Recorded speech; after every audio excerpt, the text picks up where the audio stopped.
I want to welcome you to Feature Friday today. My guest today is class of 2002, Dr. Unique Morris. Welcome. Hello. All right, so tell us just a little bit about yourself. I already gave you class here, '02, a little bit about your current occupation, where you're originally from, and anything else. Sure. Okay, so let me start backwards. I am from Seattle, Washington, born and raised. That's my hometown. I currently live in Washington, D.C., where I serve and was appointed by the mayor of D.C. to be the director of the D.C. Department of Employment Services. I'm a proud member of the class of 2002. I'm a proud member of Alpha Kappa Alpha Sorority Incorporated, and part of that Gangsta Gamma Delta chapter, which I'm very proud of as well. And just a little bit more about myself. Everybody knows, went to Johnson C. Smith. My heart bleeds blue and gold.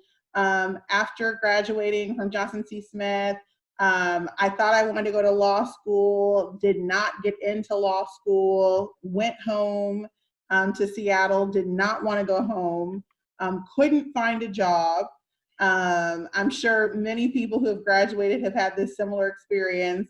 My mom helped me find a job where I was a receptionist at Amazon.com.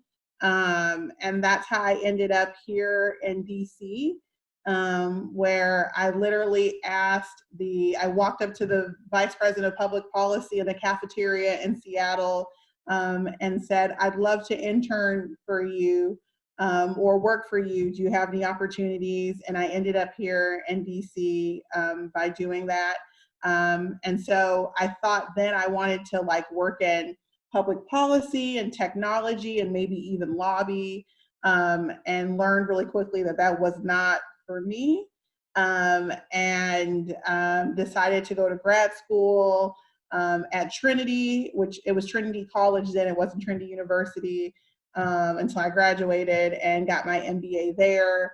And I started working at this nonprofit, Junior Achievement, where the whole purpose is about teaching young people about financial literacy. So I was really torn because I really wanted to help people. And I thought that education was a really cool place for me to land, and worked at the nonprofit and had this crazy idea. There was a lot happening in DC public schools at the time that I would try to work at DC public schools, and I did. And I ended up doing a couple of tour duties at DC public schools. And I say, if you can make it at DCPS, you can make it anywhere in the city. And then I had this lingering thought from my time in high school, which my high school guidance counselor, who was really negative, and she actually would not write me a letter of recommendation to go to college. True story. And so I have to share this.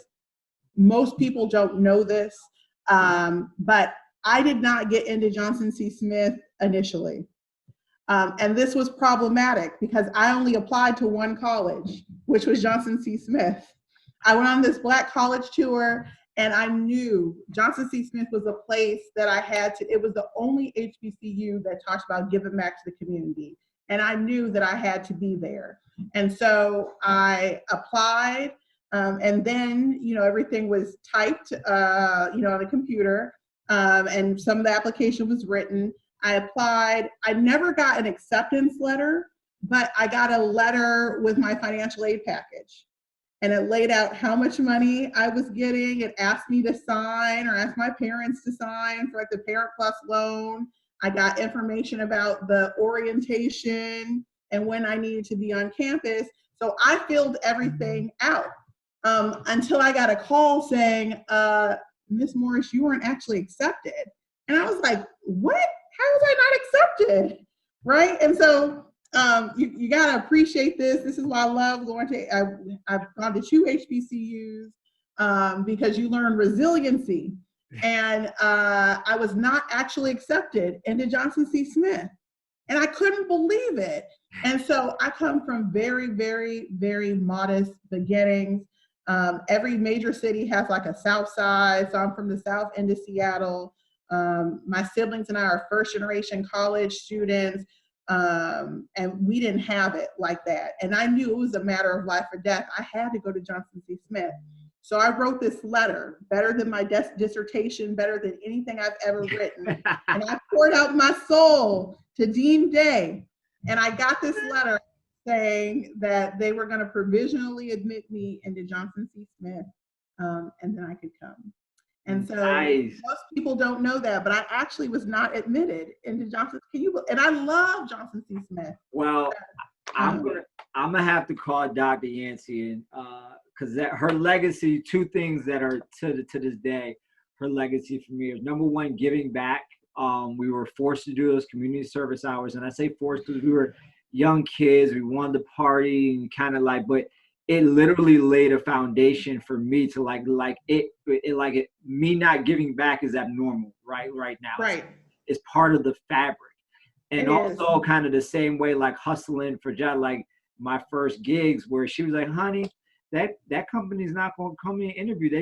We're not big enough to get that pot. But I went out and networked and Yep. found the way and hustled my way through the door. That's it. And then once we had the knowledge to do it, it's just kind of a numbers game where you just got to get in front of the right people to prove you can do it. So, I mean, I love that story. So tell us about your career. I mean, now you're the director for employment services for all of DC. How did you navigate from there to where you are now? It kind of fell in my lap. So after I went to University of Maryland, Eastern Shore, where I got my doctorate, and literally worked 3 part-time jobs while I was working on my doctorate, because I was hungry and I wanted it, right? Like I was destined to do whatever I needed to do to get it. I also had this strange interest in getting the district off of high risk with the Department of Education. I just knew that there wasn't a reason for DC to be on high risk. And I knew that if the right people were in the right place attacking the problem, then we could get the district off of high risk, and finally this cloud or this shadow that had been over DC could be removed, and people could see that there are a lot of talented young people, especially young people of color, Black and brown young people, that didn't deserve to have that spotlight. So for 2 years, I worked and led this team to get the district off of high risk. And after like clearing 50 findings, negotiating with the Department of Education, we were released off of high risk. And was the state education office, OSSI here in DC. And that really opened some doors for me, because I think folks were like, maybe, she might be on to something. And so I promised that I would never do it again. Because the type of work and the passion it takes, I was like, I'll have it. I did it, mark it off the list, go and do something else. Done, right? Until I went on maternity leave. I'm a mom to an almost 5-year-old. And the deputy there, a deputy mayor at that time, Courtney Snowden, called me and was like, you got to come and work for us. And I was like, well, actually, I'm on maternity leave, but thanks, but no thanks. I can show you like the blueprint, but I can't do it. And she was so passionate and compelling that I left. And I went to go work for the Department of Employment Services, and was appointed and led the same sort of turnaround effort for the Office of Youth Programs, where the Department of Labor had sanctioned that the district was once again in trouble. Mismanagement of funds, not following the law. And so I did that, and then I beat my record before. I did it in 18 months. I was like, I'm really done. Like, this is it. Right. And then my former boss at the time left to go take a job in Atlanta, where he was from, and he was like, this job is yours. And I was like, no, it's not. So I was like, thanks but no thanks, but this is not my job, and I wish y'all the best. And it was really after the deputy mayor then was like, this is you, and you got to lead this charge, and you got people in the community counting on you. And then I got hungry for it, and I wanted it, and I went after it, and I had a confirmation hearing, 7 hours, like 50 people testifying. Most of them were like testifying about the agency. But I wanted it because I knew that there was an opportunity to have the voice of Black and brown people represented. And that became my driving inspiration, my North Star. And here I am now today. That is absolutely amazing. Now, I know I think there's only 3 of you guys who run a state labor agency, right? In the whole country. Yep, that's correct. Three Black women. So I imagine that presents some challenges. What are some of those challenges that you have to deal with? And do you ever necessarily have any sense of insecurity, or what do you have to deal with on a daily basis in such a high? Yeah. So yes, there are 3 Black women who are either secretary or commissioner, which is my equivalent here in the district. They just call me director. And I would say there's probably 2 big challenges. One is it's important that people understand that hear the voice of Black and brown people in major cities as it relates to workforce development. And what I mean by that is my purview is so large. And so when I'm speaking, I just did this last week with the National Association of State Workforce Agencies, where I met with them and said, let me lay out for you how you should be advocating for Black and brown people as it relates to COVID-19. We need employers to understand that our experience is transferable. I have a lot of people who have worked in hospitality and retail, but they could go into customer service or office jobs. They just need an opportunity. We need tangible opportunities. And I think it's been difficult getting people to really focus on an agenda for Black and brown folks in major cities. I'm honored to work for the mayor who is a Black woman who's allowed me to help shape what that looks like for Black and brown workers in DC. But a lot of people don't understand that we need an agenda, we have a voice, and we're here and you're gonna hear us. And that has been one of the challenges, is being heard, especially as being one of 3 Black women. And then the other is just, always having the confidence to do this role. I can't tell you how many times people have come up to me on major projects that I've led and said, you're never going to get it done. Just like, I mean, it still surprises me today how many times it's been said to me, but literally I have had people come to me and said, you're not going to be able to do this. Maybe you should do something else. And so each time someone says that, it's easy to have your confidence shaken. But I pour my cup of coffee and put on my trap music, and I handle business, and I let folks know. I let folks know that not only can I do it, but I'm here to get everything for every district resident that needs something. Nice. And so having the confidence is challenging with naysayers, but thank God I went to Johnson C. Smith. Hey, shake the haters off, and you're against the Gamma Delta, so you got. That's a big part of it. So now, what's next in the career path? What's the ultimate goal? I have a couple of dream jobs, which I have this whole theory about the CIAA. And I've seen some articles about it recently. I would love as a dream job to be over the CIAA, or maybe even be a college president one day. But right now there's so much work to do to help, just to help people in public service. So yeah. I'd probably be in that forever. But dream job, if I had a magic wand and could wave my wand, wouldn't it be cool to run the CIAA? Yeah, be a college absolutely. president? I'm a little biased, although it's coming up this way. I think it belongs in the South. So Yes. I appreciate the fact that it's coming up, so it'll be convenient.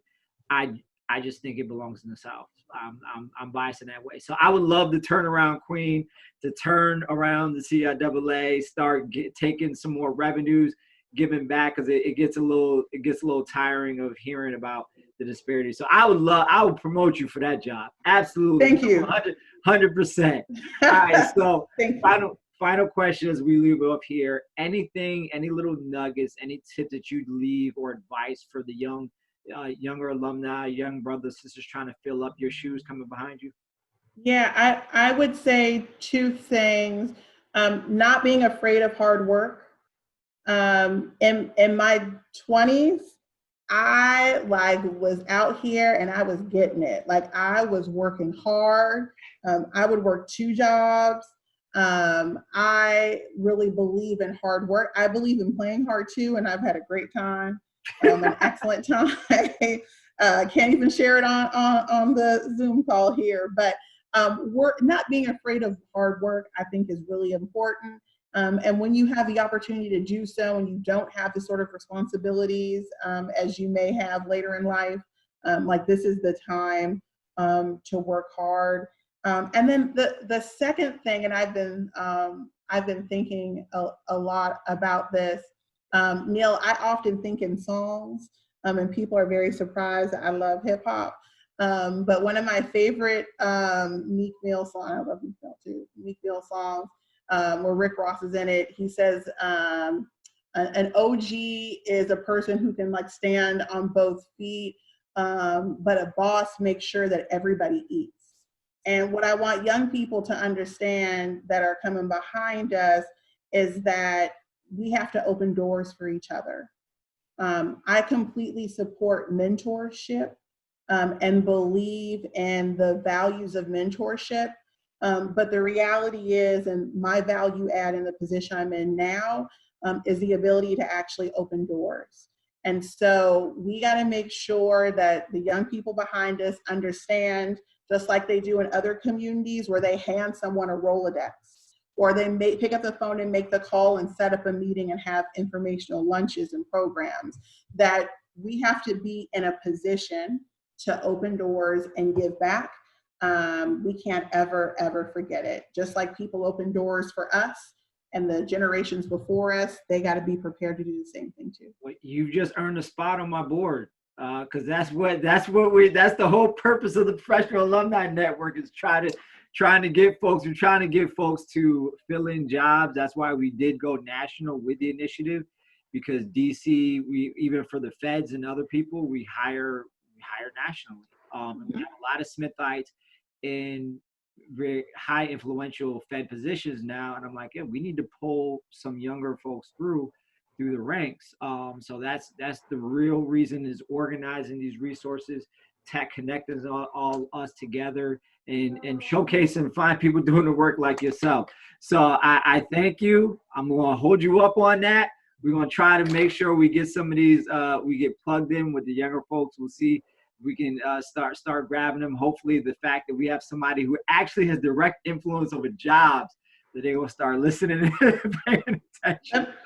I'm here to help. I love Johnson C. Smith. I believe Golden Blue. Johnson C. Smith literally saved my life. So anytime I could do anything for another young person or another alumni, I'm happy to do it. All right, Unique. Dr. Unique, I appreciate it. Get back to that trap music. I'm going to my hip hop, old school hip hop, trap request, everything else. But love it. I appreciate it. Thank you so much. Thank you. All right.